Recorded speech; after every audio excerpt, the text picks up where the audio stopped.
ঢাকা বিশ্ববিদ্যালয়ের আবাসিক হলে 40% কক্ষই অবৈধভাবে দখলে রেখেছিল ছাত্রলীগ। শতভাগ আসন নিয়ন্ত্রণ করত তারাই। এমন তথ্য জানিয়ে বিশ্ববিদ্যালয় প্রশাসন বলছে, এবার হলগুলোকে বিভিন্ন ছাত্র সংগঠনের অবৈধ দখল থেকে মুক্ত রাখার সর্বোচ্চ চেষ্টা করছেন তারা। প্রায় ৪৬,০০০ শিক্ষার্থীর ঢাকা বিশ্ববিদ্যালয়ে আবাসিক হল রয়েছে ২৩টি, যেগুলোতে আসন সংখ্যা প্রায় ১৫,০০০। তাই তীব্র প্রয়োজন থাকলেও অনেক শিক্ষার্থী আসন পায় না আবাসিক হলে।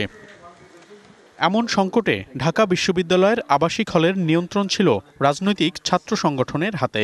বিশ্ববিদ্যালয় প্রশাসন বলছে, বিগত সময়ে আবাসিক হলের আসনের প্রায় ৪০% অবৈধভাবে দখল করে রেখেছিল ছাত্রলীগের নেতাকর্মীরা। অত্যন্ত দুঃখের বিষয় হচ্ছে যে প্রায় 25 থেকে 30% ও কোনো কোনো হলের ক্ষেত্রে 35% বা 40% কক্ষ রাজনৈতিকভাবে দখলীকরণের মাধ্যমে বরাদ্দ দেওয়া হতো।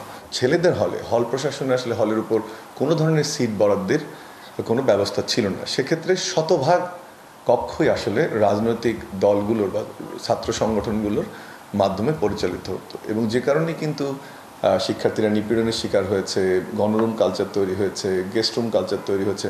রাজনীতিটাকে একটি সিটের বিনিময়ে জিম্মি করে পরিচালনা করা হয়েছিল। কর্তৃপক্ষ বলছে, এখন হলগুলোকে রাজনৈতিক ছাত্র সংগঠনের অবৈধ দখল থেকে মুক্ত রাখতে চান তারা। আমার মনে হয় যে ছাত্র শিবির, ছাত্র দল সহ অন্যান্য সক্রিয় সংগঠনগুলো যারা আছে, তারা আমাদের শিক্ষার্থীদের এই মনোভাবটি ভালো করে বুঝতে পারছে যে হল সংক্রান্ত বা রাজনীতি সংক্রান্ত কোনো বিষয় বাধ্য করা, মিছিলে নিয়ে যা, গেস্ট রুম কালচার আবার ডেভেলপ করা, এটি মনে হয় একটি বাস্তবসম্মত কল্পনা নয়, বা এটা একটা অলীক কল্পনা এই মুহূর্তে। ছাত্র সংগঠনগুলো সিট বা বিশ্ববিদ্যালয়ের কোনো বিষয়ে ইন্টারফেয়ার করছে না, এবং তারা বিশ্ববিদ্যালয়ের প্রশাসন এবং হল প্রশাসনকে সহযোগিতা করছে। এরই মধ্যে মেধার ভিত্তিতে আসন বরাদ্দ শুরু হয়েছে ঢাকা বিশ্ববিদ্যালয়ের আবাসিক হলগুলোতে। মনিরুল সোহাগ, ডিবিসি নিউজ, ঢাকা।